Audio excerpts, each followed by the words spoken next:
اللہ اللہ اللہ اللہ۔ بسم اللہ الرحمن الرحیم۔ السلام علیکم ویورز، میرے چینل دی اسلامک سٹوریز میں خوش آمدید۔ ہمارے پیارے نبی حضرت محمد صلی اللہ علیہ وآلہ وسلم کا فرمان عالی شان ہے، درود پاک تمہارے سب غموں کے لیے کافی ہوگا اور اس سے تمہارے گناہ بخش دیے جائیں گے۔ اللہ کے آخری نبی صلی اللہ علیہ وآلہ وسلم ابتدا ہی سے بہترین کردار کے مالک تھے۔ جب آپ کی عمر مبارک 25 سال ہوئی تو آپ کی صداقت اور دیانت کے ہر طرف چرچے ہونے لگے۔ مکہ کی فضاؤں میں آپ کے لقب صادق و امین ہر طرف گونجنے لگے۔ شہر مکہ کی ایک معزز اور مالدار خاتون تھیں جن کا نام ختیجہ۔ انہیں ایسے امانت دار شخص کی ضرورت تھی جو ان کا مال ملک شام لے کر جائے اور وہاں فروخت کر کے نفع کما کر لائے۔ آپ کی امانت و صداقت کی شہرت جب حضرت ختیجہ تک پہنچی تو انہوں نے آپ کو پیغام بھیجا کہ آپ میرا مال تجارت ملک شام لے کر جائیں، جو تنخواہ میں دوسروں کو دیتی ہوں آپ کو اس کا دوگنا دوں گی۔ آپ نے ان کی یہ درخواست قبول فرما لی اور تجارت کا سامان اور مال لے کر ملک شام روانہ ہو گئے۔ اس سفر میں حضرت ختیجہ کا غلام میسرہ بھی آپ کے ساتھ تھا، جو آپ کی خدمت اور دیگر ضروریات پوری کرتا تھا۔ ایک بار پھر جب آپ ملک شام کے مشہور شہر بصرہ پہنچے تو وہاں نستورہ راہب کی عبادت گاہ کے قریب قیام فرمایا۔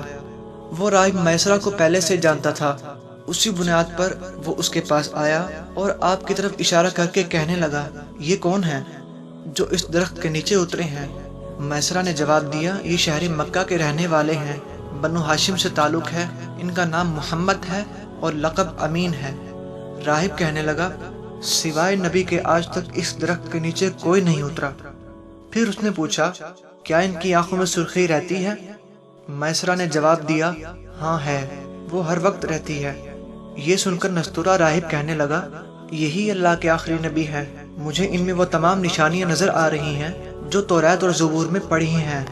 کاش میں اس وقت زندہ ہوں جب یہ اپنی نبوت کا اعلان فرمائیں گے۔ اگر میں زندہ رہا تو ان کی بھرپور مدد کروں گا اور ان کی خدمت میں پوری زندگی گزار دیتا۔ اے میسرہ، میں تمہیں نصیحت کرتا ہوں کہ کبھی ان سے جدا مت ہونا، ان کی خدمت کرتے رہنا، کیونکہ اللہ پاک نے انہیں نبوت کا شرف عطا فرما دیا۔ آپ صلی اللہ علیہ وآلہ وسلم سامان تجارت بیچ کر جلد واپس تشریف لے آئے۔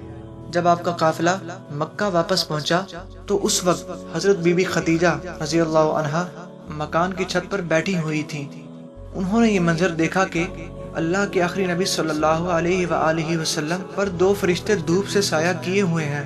اس منظر نے حضرت ختیجہ رضی اللہ تعالی عنہا کے دل پر گہرا اثر کیا۔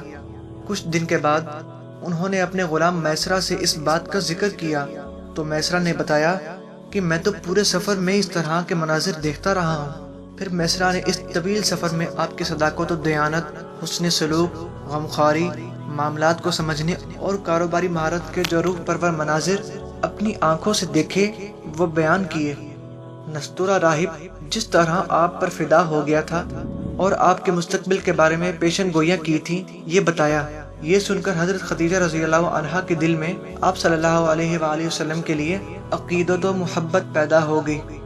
حضرت ختیجہ مکہ کی مالدار اور بہت محترم و معزز خاتون تھیں۔ آپ کا تعلق قبیلہ قریش کی شاخ بنو اسد بن عبد العزیٰ سے تھا۔ ان کا سلسلہ نسب 3 واسطوں سے رسول اللہ صلی اللہ علیہ وآلہ وسلم سے ملتا ہے۔ اہل مکہ ان کی پاک دامنی کی وجہ سے طاہرہ یعنی پاک باز کے لقب سے یاد کرتے تھے۔ حضرت ختیجہ رضی اللہ عنہا کی عمر اس وقت 40 سال ہو چکی تھی۔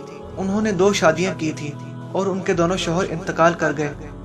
بڑے امیر و کبیر افراد نے ان کو شادی کے پیغامات بھیجے، لیکن انہوں نے تمام پیغامات کو واپس کر دیا اور یہ طے کر لیا تھا کہ اب نکاح نہیں کریں گی۔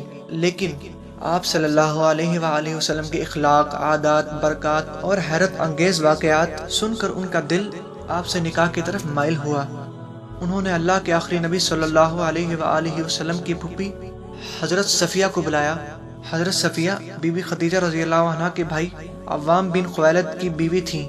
انہیں بلا کر ان سے آپ صلی اللہ علیہ وآلہ وسلم کے کچھ ذاتی حالات کے بارے میں معلومات لیں۔ پھر شام کے سفر سے واپسی کے تقریباً 3 ماہ بعد انہوں نے آپ صلی اللہ علیہ وآلہ وسلم کی طرف نکاح کا پیغام بھیجا۔ اس رشتہ کو پسند کرنے کی وجہ خود حضرت خدیجہ رضی اللہ عنہا یوں بیان فرماتی ہیں: میں نے آپ صلی اللہ علیہ وآلہ وسلم کے اچھے اخلاق اور آپ کی سچائی کی وجہ سے آپ کو پسند کیا۔ آپ صلی اللہ علیہ وآلہ وسلم نے اس درخواست کو اپنے خاندان کے بڑوں اور اپنے چچاؤں کے سامنے رکھا۔ انہوں نے یہ رشتہ منظور کر لیا۔ آپ صلی اللہ علیہ وآلہ وسلم کا نکاح ہوا، جس میں آپ کے چچا ابو طالب نے خطبہ پڑھا اور اپنے مال سے 20 اونٹ حق مہر مقرر کیا۔ حضرت خدیجہ رضی اللہ عنہا تقریباً 25 سال تک حضور صلی اللہ علیہ وآلہ وسلم کی خدمت میں رہیں۔ ان کی زندگی میں آپ صلی اللہ علیہ وآلہ وسلم نے کوئی دوسرا نکاح نہ فرمایا۔ رسول اللہ صلی اللہ علیہ وآلہ وسلم کے ایک فرزند حضرت ابراہیم رضی اللہ عنہ کے سوا باقی ساری اولاد حضرت خدیجہ رضی اللہ عنہا سے ہوئی۔ حضرت خدیجہ رضی اللہ عنہا نے اپنی ساری دولت آپ صلی اللہ علیہ وآلہ وسلم کے قدموں میں نثار کر دی اور ساری عمر آپ صلی اللہ علیہ وآلہ وسلم کی خدمت کرتے گزاری۔ اللہ کے آخری نبی صلی اللہ علیہ وآلہ وسلم کی عمر مبارک جب 35 برس ہوئی تو زبردست بارش سے حرم کعبہ میں سیلابی پانی آ گیا۔ اس سے کعبہ شریف کی عمارت کو کافی نقصان پہنچا اور اس کا کچھ حصہ بھی گر گیا۔ قریش نے طے کیا کہ مکمل عمارت توڑ کر پھر سے کعبہ کی ایک مضبوط عمارت بنائی جائے، جس کا دروازہ بھی بلند ہو اور اس کی چھت بھی ہو۔ چنانچہ قریش نے مل جل کر اس کام کو شروع کر دیا اور اس تعمیر میں آپ صلی اللہ علیہ وآلہ وسلم بھی شریک ہوئے اور پتھر اٹھا اٹھا کر لاتے رہے۔ مختلف قبیلوں نے کعبہ شریف کی عمارت کے مختلف حصے آپس میں تقسیم کر لیے، لیکن جب حجر اسود رکھنے کا مرحلہ آیا تو فتنوں نے سر اٹھانا شروع کر دیا۔ قبیلوں کا آپس میں سخت اختلاف ہو گیا۔ حجر اسود ایک پتھر ہے جو حضرت آدم علیہ السلام کے ساتھ جنت سے اتارا گیا تھا۔ اس پتھر کو چھونا چومنا گناہوں کو مٹاتا ہے۔ اہل عرب میں یہ پتھر بہت محترم سمجھا جاتا تھا۔ آج بھی یہ پتھر کعبے کی دیوار میں نصب ہے۔ ہر قبیلے کی خواہش تھی کہ حجر اسود کو نصب کرنے کا اعزاز اسے حاصل ہو۔ اگر کوئی قبیلہ اس میں رکاوٹ بنے تو تلوار کے زور سے اس کا راستہ روکا جائے۔ 4 دن اس بات میں گزر گئے کہ حجر اسود کون نصب کرے گا۔ ایک بوڑھے شخص نے اس جھگڑے کو ٹالنے کے لیے یہ تجویز پیش کی کہ کل جو شخص صبح سویرے سب سے پہلے حرم مکہ میں داخل ہوگا اسی سے ہم اپنا فیصلہ کروائیں گے۔ وہ جو فیصلہ دے سب قبائل اسے تسلیم کریں گے۔ اس بات پر تمام قبائل کا اتفاق ہو گیا۔ خدا کی شان کہ صبح کو جو شخص سب سے پہلے حرم مکہ میں داخل ہوئے وہ نبی کریم صلی اللہ علیہ وآلہ وسلم ہی تھے۔ آپ کو دیکھتے ہی ان کی مسرت کی انتہا نہ رہی۔ سب کہنے لگے یہ امین ہے، یہ جو بھی فیصلہ فرمائیں گے ہم تسلیم کریں گے۔ آپ صلی اللہ علیہ وآلہ وسلم نے اس جھگڑے کو کمال دانش مندی کا مظاہرہ کرتے ہوئے اس طرح ختم کیا کہ فرمایا: جو قبیلے حجر اسود رکھنے کا تقاضا کرتے ہیں وہ اپنا ایک ایک سردار چن لیں۔ انہوں نے اپنے اپنے سردار چن لیے۔ پھر آپ نے اپنی چادر مبارک کو بچھا کر حجر اسود کو اس پر رکھا اور سرداروں سے فرمایا کہ وہ سب مل کر اس چادر کو تھام کر حجر اسود کو اٹھائیں۔ سب نے ایسے ہی کیا اور جب حجر اسود اپنے مقام تک پہنچ گیا تو آپ صلی اللہ علیہ وآلہ وسلم نے اپنے برکت والے ہاتھوں سے اس مقدس پتھر کو اٹھا کر اس کی جگہ پر رکھ دیا۔